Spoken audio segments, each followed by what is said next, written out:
Nestjs လို့ပြောလိုက်တဲ့နဲ့ Express လို့ framework တွေကိုပြင်းပြင်းပြီးမှမှန်ပေမဲ့အကျဉ်းတော့ရေးစရာမလိုတဲ့ application တွေရေးမယ်ဆိုရင်တော့ configuration ရင်းလောက်ရတဲ့ Express လို့ framework တွေထက်ကျွန်တော်ကတော့လွယ်ကူသုံးရတဲ့ framework တွေကိုရွေးမိမှာပေါ့နော်အခုဒီ video လေးမှာစပြီးရှင်းပြပေးမယ် Nestjs ဆိုတဲ့ framework လေးကလည်းအဲ့လိုလွယ်ကူသုံးရတဲ့ framework လေးတွေတစ်ခုပေါ့နော် okay အဲ့တော့အရင်ဆုံးကျွန်တော်တို့မိတ်ဆက်ပြမယ်ကျွန်တော်ကတော့ဒီဟက်ကိုပါအခုဒီတက်ခါမှဆိုတဲ့ channel နဲ့ Facebook ပေါ်မှာ Nestjs Myanmar ဆိုတဲ့ page လေးအဲ့လိုပေါ့နော် okay အဲ့တော့ပြောပြပေးမယ်ကျွန်တော်တို့ဆက်သွားအောင်ဒီနေ့ video မှာကျွန်တော်စရှင်းပြပေးမှာ Nestjs ကို intro အနေနဲ့ overview ရှင်းပြပေးမယ်ပြီးရင်ကျွန်တော် Nestjs installation ကိုကျွန်တော်ဆက်သွားမယ်ပေါ့နော် okay အဲ့တော့ပထမဆုံး Nestjs ဆိုတာဘာလဲပေါ့နော် Nestjs ရဲ့ official documentation တွေက Nestjs က progressive Node.js framework ဆိုပြီးဖော်ပြထားတယ်အရှင်းပြတဲ့နေရာမှာဆိုရင်အခုဒီမှာမြင်နေရတဲ့အတိုင်းပဲ Nestjs is a framework for building efficient scalable Node.js server side application ဆိုပြီးဖော်ပြထားတယ်ပေါ့နော် okay အဲ့တော့ Nestjs ကပြင်ပကနေအသုံးပြုရလို့များပြားလာတဲ့ Node.js ရဲ့ framework တွေတစ်ခုပေါ့နော်သူကဘာလို့လဲဆိုရင် Express နဲ့ Fastify တို့လိုမျိုး framework တွေရဲ့နဲ့ဆင်တူတဲ့ tools တွေရှိရပြီးတော့ application တွေ develop လုပ်တဲ့နေရာမှာနှိမ့်မြန်နေပေါ့နော်အဲ့ဒါကြောင့်ပို့ပြီးတော့လူကြိုက်များလာတယ်ပေါ့နော်ဟုတ်ပြီပြီးတော့ API နဲ့ API ရေး API တွေတောင်းတဲ့ဘက်မှာကြည့်မယ်ဆိုလို့ရှိရင်ကျွန်တော်အနေနဲ့ဒီ REST API ရော GraphQL API ရော support လုပ်တာတွေ့ရတယ်ပြီးတော့နောက်ဒီ deployment လုပ်တဲ့အခါမှာလည်းသူ့ရဲ့ဟို folder structure pattern က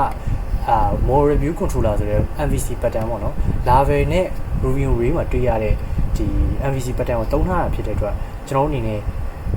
ဒီ develop ကအရင်ရင်းနှီးမှုပိုဖြစ်တယ်ပေါ့နော် okay အဲ့တော့ဒါကတော့ Nestjs ကိုကျွန်တော် overview အနေနဲ့ရင်ပြောပြလိုက်တာ okay အဲ့တော့ installation ဘက်ကိုကျွန်တော်ဆက်သွားမယ် installation ဘက်ဆက်သွားမယ်ဒါအခုကျွန်တော်ပြပေးထားတဲ့ screen ကဒီ Nestjs ရဲ့ဒီ documentation official documentation screen ပေါ့နော် okay အဲ့တော့ကျွန်တော် installation လုပ်မယ်ဆိုရင် first step ကိုကျွန်တော်နှိပ်လိုက်ရင်အဲ့မှာကျွန်တော် setup ဆိုတဲ့နေရာမှာရှိမယ်ဒီမှာကျွန်တော်အနေနဲ့ npm နဲ့ install လုပ်အောင်ဖြစ်တယ်ဒါပေမဲ့ကျွန်တော်တို့ npm ကကျွန်တော်ပထမဆုံးစပြီးတော့ဒီ programmer လုပ်တဲ့လူဆိုလို့ရှိရင်တော့ npm မရှိဘူးပေါ့နော်အဲ့တော့ npm ကဘာလဲဆိုတော့ node package manager ပေါ့နော်ဒီ node package manager ကကျွန်တော် node.js ဆိုရဲdownload တာနဲ့ကိုကျွန်တော်ရပြီပေါ့နော်တခါပါလာတယ်ပေါ့အဲ့တော့ဒီ Node.js ရဲ့ official documentation ရှိရယ်official site ရှိရယ်ပေါ့နော်ဒီ official site ကိုကျွန်တော် link ချပေးထားမယ် description မှာ okay အဲ့တော့အဲ့ကိုအရင်သွားကြမယ်ပေါ့နော်အခုကျွန်တော်ကတော့ Windows မှာကျွန်တော် install လုပ်တဲ့ဟာပေါ့နော် okay ဒီဟာကိုနှိပ်လိုက်လို့ရှိရင်ကျွန်တော်အနေနဲ့ဒီ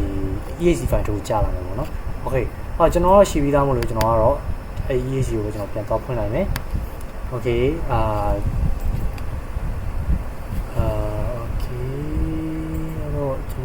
note ဒီမှာ note 1815ကျွန်တော်15ပေါ့နော် 18.15 ပေါ့ okay လောက်တဲ့ server version မဟုတ်တော့ဘူးเนาะကျွန်တော်ဟိုကြာပြီမို့လို့သင်တာ okay အဲ့တော့ကျွန်တော်ဒီမှာ Node.js setup ကိုကျွန်တော်ဖွင့်လိုက်ပြီးပြီဆိုရင်ကျွန်တော် next နဲ့ပြီးတော့စတိုက်သွားလိုက်ပဲကျွန်တော်စီမှာတော့ install လုပ်ပြီးသားဖြစ်တဲ့အတွက်ကျွန်တော်ဒီ repair လုပ်မှာလားပါလားညာကျွန်တော်ပြနေရပါတော့เนาะ okay အဲ့တော့ဒါတော့ဒီမှာ next စတိုက်နှိပ်ပြီးတော့ကျွန်တော် loading ပြလာ loading ဟိုဖြစ်သွားတဲ့အချိန်ညာလို့ပြီးသွားတဲ့အချိန်ညာလို့ finish ဆိုတဲ့ button ပေါ်လာမယ်အဲ့ဟာကို finish ကိုနှိပ်ပြီးလို့ရှိရင်ရပါပြီဒါဆို Node.js install လုပ်သွားပါပြီเนาะ okay အဲ့တော့နောက်ဆက်သွားမယ်ဆိုတော့ကျွန်တော်ဒီဘက်က Nestjs ကိုကျွန်တော်ဆက်သွားမယ်ပေါ့နော် Nestjs ကိုခုနကအတိုင်းပဲဒီ command ကို copy ယူလိုက်ပါပြီးသွားရင်Windows plus R ပေါ့နော်Windows plus R ဆိုတာဒီမှာ Windows logo လေးနဲ့ button ရယ်ပြီးတော့ R button ရယ်ပေါ့နော်အဲ့နှစ်ခုတွဲပြီးတော့နှိပ်ပါတွဲနှိပ်တဲ့နေရာမှာ Windows logo ပြီး Windows logo နဲ့ button ကိုပြီးသွားလို့ရှိရင်မလွတ်သေးပဲနဲ့ R button ကိုလှမ်းပြီးနှိပ်ပါ okay ဒါဆိုလို့ရှိရင်ဒီ run command box လေးကြာလာမယ်ပေါ့နော်အဲ့မှာကျွန်တော် cmd ကိုကျွန်တော်ရိုက်ပြီးတော့ okay ပေးလိုက်ပါအဲ့ဆိုရင်ကျွန်တော်အနေနဲ့ဒီ command prompt ကြာလာမှာပေါ့နော် command prompt ကြာလာပြီဆိုလို့ရှိရင်အဲ့ထဲမှာခုနက copy ထားတဲ့ဟာကို paste ချလိုက်ပါပေါ့နော်okay ကျွန်တော်ချမယ်ကျွန်တော်က copy ထား test မှာနေလို့ okay အဲ့တော့ sorry ကျွန်တော်ဒီမှာ copy paste ချလိုက်ပြီးအနားနှိပ်လိုက်တာ ਨੇ ကျွန်တော်နေရပါပြီကျွန်တော်တော့ install လုပ်သွားပြီပေါ့နော်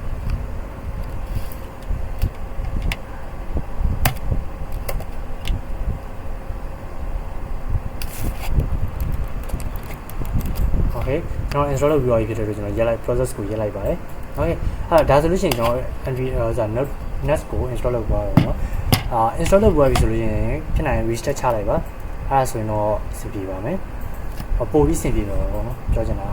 ဘာလို့လဲဆိုတော့တချို့ application တွေက restart ချဖို့လွယ်ပေါ့နော်အဲ့တော့ကျွန်တော်အနေနဲ့